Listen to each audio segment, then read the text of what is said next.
Buenas tardes, apreciados estudiantes.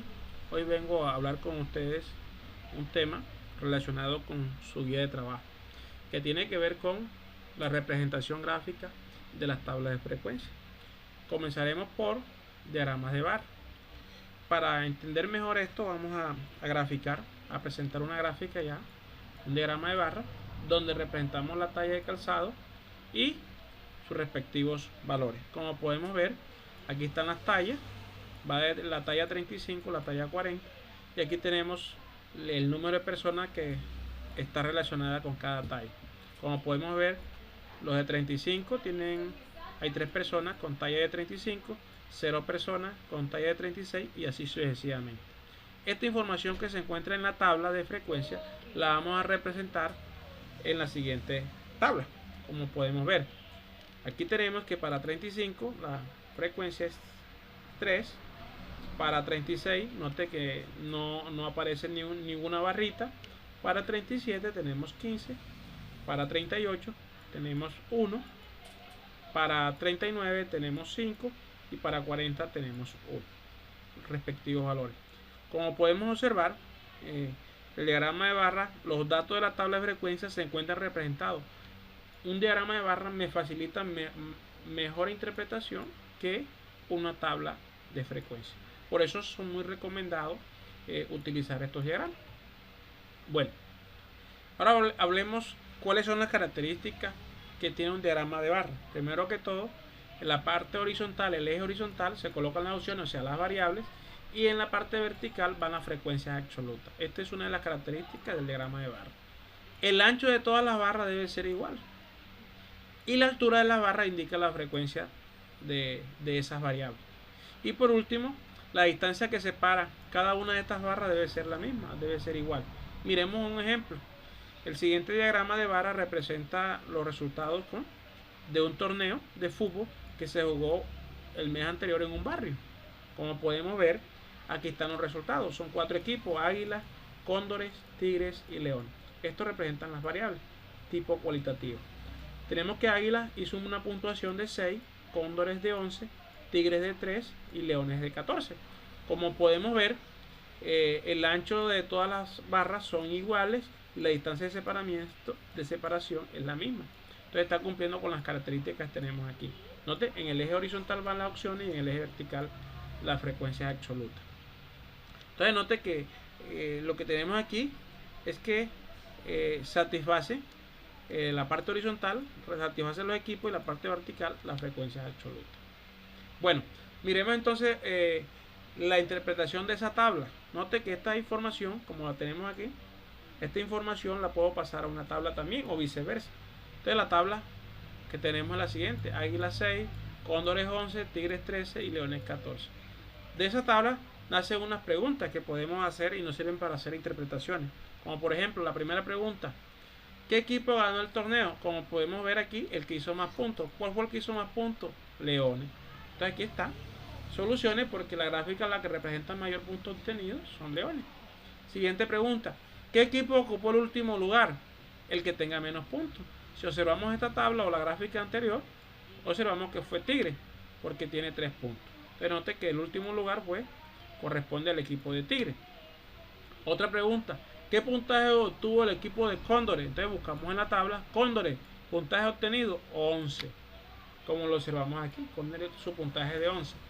Y por último, otra pregunta es: ¿cuál fue el total de puntos obtenidos por los 4 equipos? Sencillamente me toca sumar las 4 frecuencias absolutas y me da un total de ¿cuánto? 34 puntos en total. Como observamos aquí, la suma de cada uno de ellos me está dando 34. Bueno, eso es en cuanto a la interpretación. Por otra parte, tenemos que los diagramas de barra también los podemos representar de forma horizontal. Para entenderlo mejor, vamos a ver el siguiente ejemplo. Note, cambian las opciones. En el eje vertical van las opciones y en el eje horizontal la frecuencia absoluta.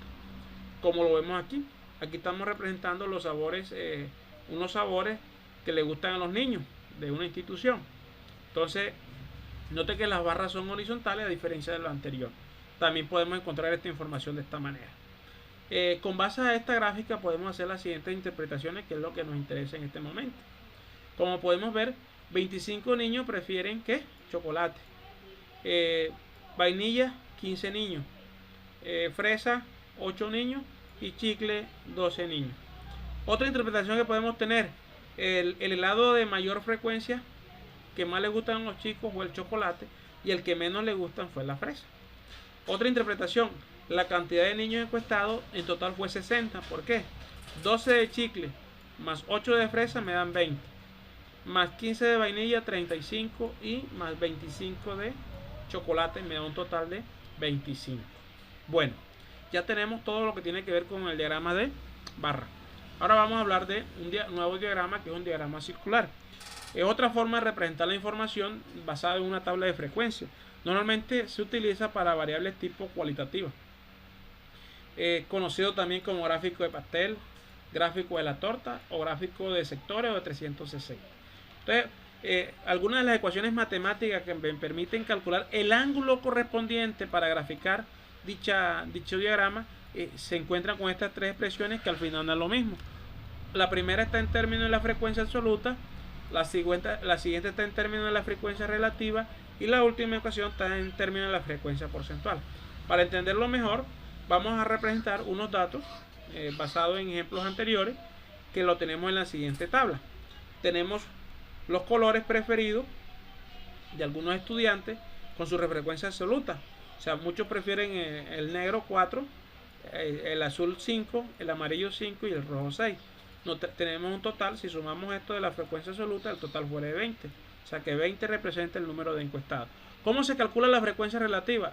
La frecuencia relativa se calcula dividiendo cada término de la frecuencia absoluta entre el total. O sea, 4 entre 20 me da 0,2. 5 entre 20 me da 0.25. 5 entre 20, 0.25 y 6 entre 20, 0.3. La suma de todas las frecuencias relativas debe dar 1. Ahora, ¿cómo se calcula la frecuencia porcentual? Conocido esto. Sencillamente la frecuencia relativa, cada valor lo multiplicamos por 100. 0.2 por 100 me está dando 20%. 0.25 por 100 me da 25. Y así sucesivamente. 0.3 por 100 me da 30%. Al final, la suma de todos los porcentajes me debe dar el 100%. Ahora, ya tenido esa información, como estas tres fórmulas, puedo utilizar la primera columna, la segunda columna o la tercera columna. Para nuestro caso, vamos a utilizar la primera ecuación, o sea, usando la primera frecuencia absoluta. Entonces, la solución de la fórmula es: el ángulo central es igual a 360 por la frecuencia absoluta entre el total. O sea que para el color negro tenemos que 360 por la frecuencia, que vale 4, dividido entre 20, que es el total. Esto, si yo multiplico lo arriba y lo divido entre 20, me da 72. Hago lo mismo para el color azul. 360, que lo trae la fórmula, por 5, lo divido entre 20.